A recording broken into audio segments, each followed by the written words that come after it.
c'est pas du cinéma le conte. Peut-être que le cinéma, c'est ce qui se rapproche le plus du conte. Mais c'est pas le contraire. Parce que moi, eh bien, je fais que raconter une histoire, et puis ceux qui écoutent, ils l'imaginent. Je prends un mot, je dis imaginer, imaginer, imaginer un chemin. Et tout au bout du chemin, eh bien, une forêt.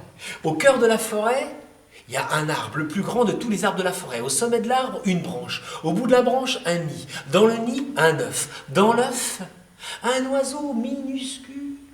Et dans l'oiseau minuscule qui est dans l'œuf, dans le nid, au bout de la branche, au sommet de l'arbre, au cœur de la forêt, au bout du chemin, il y a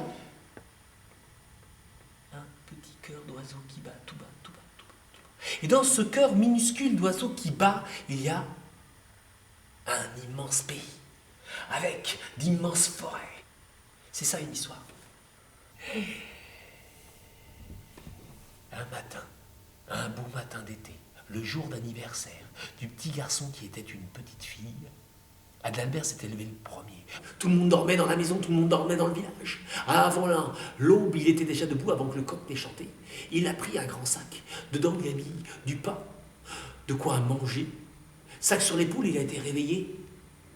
Son petit garçon, il lui a fait signe de le suivre sans faire de bruit. Ils ont descendu les marches de l'escalier sans en faire craquer aucune. Sont sortis de la maison, ont traversé la place du village. Tout le monde dormait encore. La vieille Eugénie, ses volets étaient fermés. Chez Léon, c'était fermé. Ils ont traversé le village et ils ont pris la grande route, celle qui partait là-bas, vers les 7 forêts. Ils ont marché, marché, marché, le coq a chanté, le soleil s'est levé, bien haut, le jour était beau, et ils sont arrivés au grand lac des 7 forêts. Oui. Adalbert, plein de bonnes intentions, avait décidé, pour le 7e anniversaire de son petit garçon, comme autrefois l'avait fait son père, Albert, de lui apprendre à nager.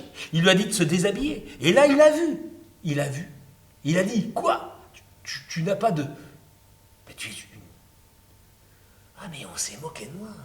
Ah, mais c'est ce qu'on va voir.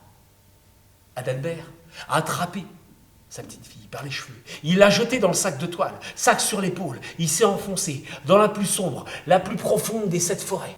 Et là, au cœur de la plus sombre, de la plus profonde des 7 forêts, il a jeté le sac au sol et il lui a dit, t'as de la chance que j'avais pas mon grand couteau à saucisson. Sinon, je t'aurais coupé en deux. Qu'importe, ce soir, c'est le loup qui se chargera de toi. Adieu. Et il est parti. Il a abandonné sa petite fille là, au cœur des bois.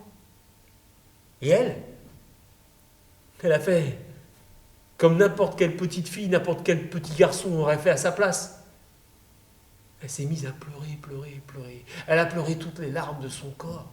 Et elle a senti au fond du sac quelque chose. C'était le pain, le jambon. Elle a mangé un peu, ça lui a fait du bien.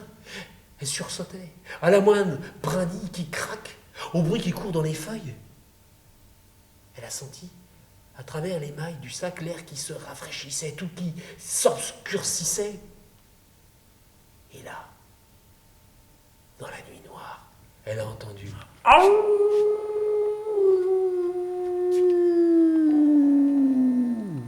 un loup noir, énorme, un loup comme on n'en voit plus, s'est approché du sac, reniflé l'odeur de chair fraîche, et comme font les loups, il a tourné 1 fois, 2 fois, 3 fois autour du sac. Il a ouvert grande sa gueule, les crocs luisants sous la lune, et chrac. Oh, il n'a pas dévoré. Il a juste déchiré l'ouverture du sac pour voir ce qu'il y avait dedans, quoi.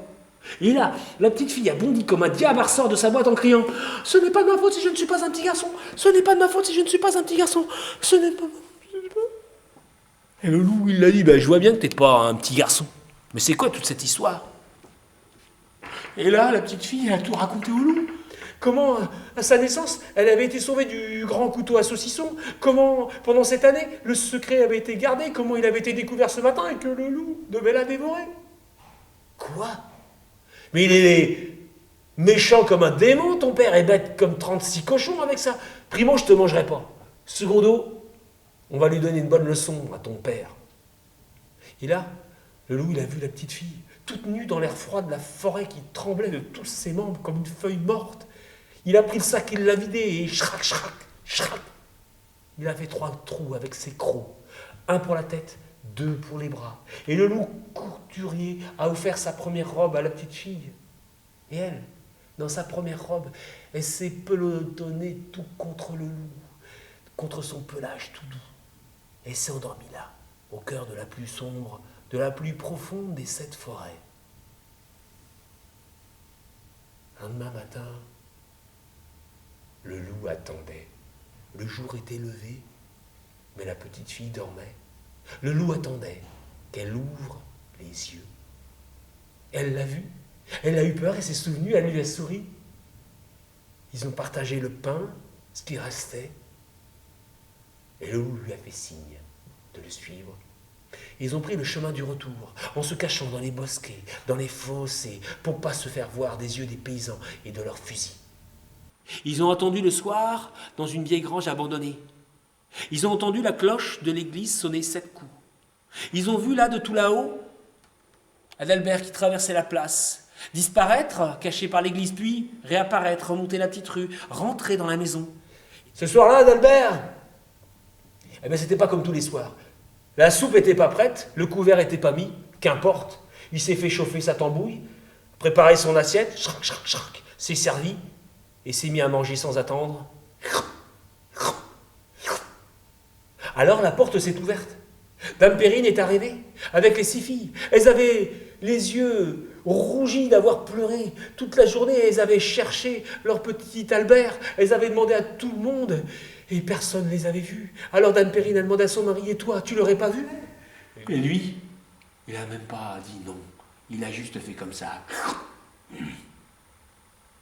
Alors, la porte s'est ouverte, en claquant. On a vu apparaître la petite fille dans sa robe dans sac. Elle s'est mise à courir, à courir, à courir. Et puis, elle a sauté dans les bras de sa mère, elle l'a attrapée, et les voilà toutes les deux qui se sont mises à tourner comme une toupie de bonheur, avec les 6 sœurs qui tournaient en sens inverse. Ça riait, ça pleurait, c'était la joie comme on n'avait jamais vu dans la maison. Adalbert a posé sa cuillère. Quoi? Le loup ne t'a pas mangé? Et là, il a entendu une voix qui venait derrière lui. Non, je ne l'ai pas mangé. Il s'est retourné. Il a vu les yeux dorés du loup qui s'avançaient, qui s'approchaient. Alors comme ça, une fille vaut pas un garçon. Alors comme ça, heureusement que tu n'avais pas ton grand couteau à saucisson. Répète après moi, sinon je te croque. Je ne suis qu'un cornichon, bête comme 36 cochons, et méchant comme un démon. Une fille vaut un garçon, nom de nom, une fille vaut un garçon. Allez. Et pour bien marquer sa leçon, le loup a planté ses crocs dans le gras du derrière d'Adalbert.